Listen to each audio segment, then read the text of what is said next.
Alright, today I'm doing something a little different. Got these new shoes.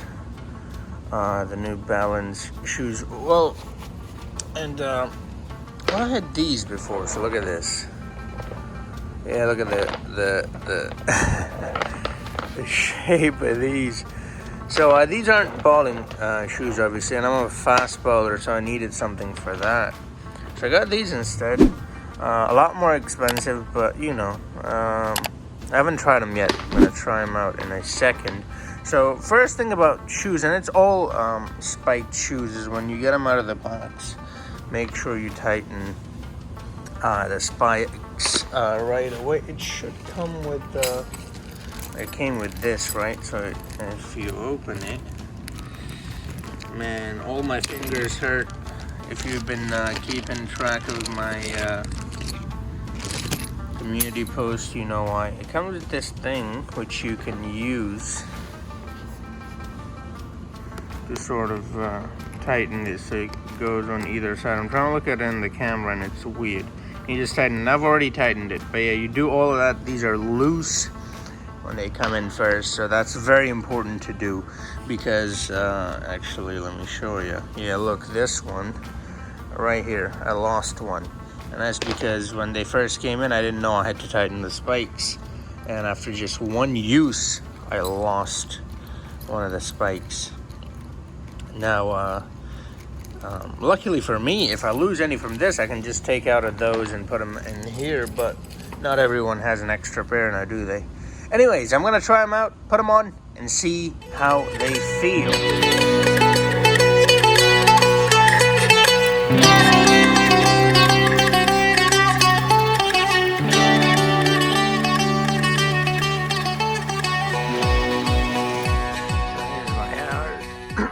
Oh boy, I don't know if you can tell from my voice, but I just woke up. I normally wake up at 5 a.m. I did today as well, but at 5 a.m. it's very dark outside, so I went back to sleep. After I prayed, obviously, and then once the sun came out, like, you know what, let's record, innit? Because normally I'm not recording, so it doesn't matter if it's dark or not, or, you know, whatever, I just work out. But yeah, so this is how I normally do it. This right here is the best. It has weights. Maximum capacity is 40 pounds, which is what I normally use. But today my knee really hurts. I fell over there in the water and landed straight on my right knee. And my fingers are done as well. So I don't want to put too much pressure on my knee. Yeah, I really shouldn't be doing this, should I? Yeah, you know what they say, do as I say, not as I do. But yeah, then there's this. These are wristbands. Each one is 2 pounds. So I put these on as well. And then I have the balls, which are heavy as well. If you know what I mean. Anyways, so the cricket balls that I'm using are not regular balls either. They're much heavier than normal cricket balls. And so the whole reason why I do this is because I do this to work out. So that's why I use all these weights and stuff. You shouldn't be using this, by the way. It puts a lot of strain on your body. If you're not used to it, it could really hurt you. But I'm used to it. I've been doing this for a year now. And yeah, I do have some regular balls as well, which I will use at the end once I'm done my work out. Anyways, let's try out these CK4040 New Balance shoes. Yeah, boys, you ready? You ready? You ain't ready for this, mate.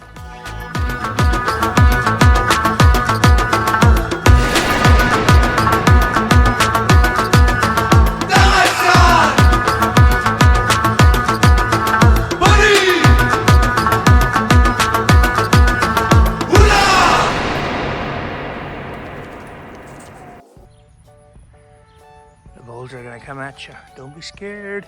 They won't. Well, let's hope they don't get you.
Alright, I'm going to show you some proper balling after this now.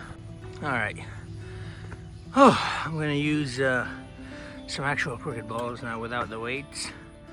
See how much swing I can get and pace. I'm knackered by those.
So, how was that?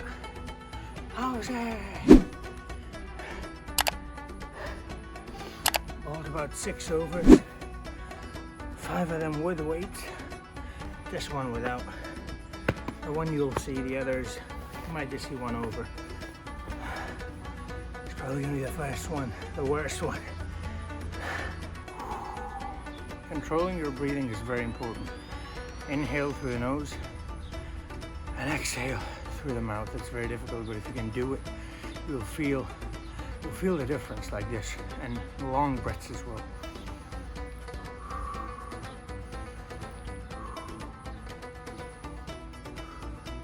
I'm already calm. It really calms you down.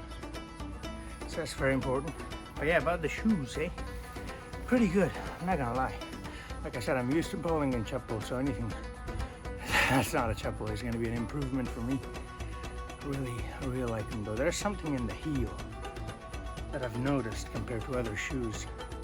When you plant that heel, you know, you take off and then you land. It's a dangerous game plan right there, because it can slip, it can twist. And with these, I haven't felt any of that. Well, there have been multiple occasions when I had to stop bowling for the rest of the day because of that. And so yeah, that is one of the things that I've noticed the most.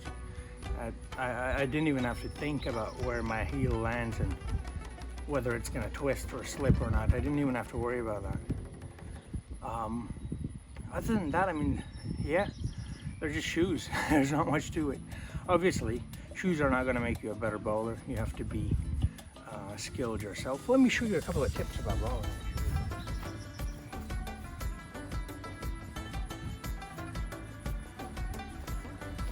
So I don't know if the camera would have picked that up or not, but I was able to swing the ball in and out.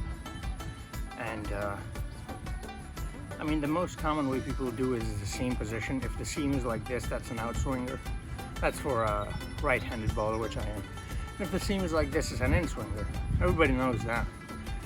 The thing that helped me produce swing more than the seam and all that is a thumb. So when you put the thumb like this, you know, like vertically, I guess, on the middle of the seam like this, right? This helps me produce outswing quite easily. I don't even have to try that much. when I do this, lay the thumb flat on the seam like this. See how the seam automatically went that way? Look at this. When I move the thumb, the seam moves. And that's how you swing, right? So that's what I do. It helps in reverse swing a lot, but for reverse swing you need an older ball. This is not that old, it's not going to be able to produce reverse swing all that much. But yeah, a little tip that I used, you know, because I tried with the seam, and yeah, you get a little bit of swing, but if you want to be able to produce swing every single time, the way it works for me is a thumb. Lay it flat. See, when you try to lay it flat, the seam goes, look, you hold it like this, you try to do like this, the seam goes that way automatically. When you do this, the seam goes this way automatically. So it makes sense to me at least. But yeah, it's a little tip for pace balling, and to increase the speed, well, work out, build the muscles, build the momentum, have a smooth balling action, smooth run up. You know, make sure when you take off like right there, that's when you are explosive, you have the most power. You're pushing with the hips and the back as well. If you do that, if you keep your back straight like this, you're not gonna get much pace. But if you do this and do, you know, put your back into it, you're gonna get a lot of pace. Same thing goes with the hips, see? Like that. And yeah, you can do straight arm, cross arm. I've seen, you know, people with both produce a lot of pace. So it's not necessary. People seem to think you have to go cross arm to produce some pace. That's true for most people, but you don't have to. You can look up a lot of ballers who were straight arm, and they were pretty quick. Anyways, that's that for today. I just wanted to show you a bit of my balling, and yeah, a bit of my workout. And hopefully I'll do more of these. I'm thinking of doing the, I talked about on the community page already, the basement cricket. Recreating my favorite moments in cricket, and you know, kind of like Wii Cricket does, but with my own little twist on it. And we'll see how that goes. Anyways, thanks for watching, and I'll see you guys next time. Until then, have a nice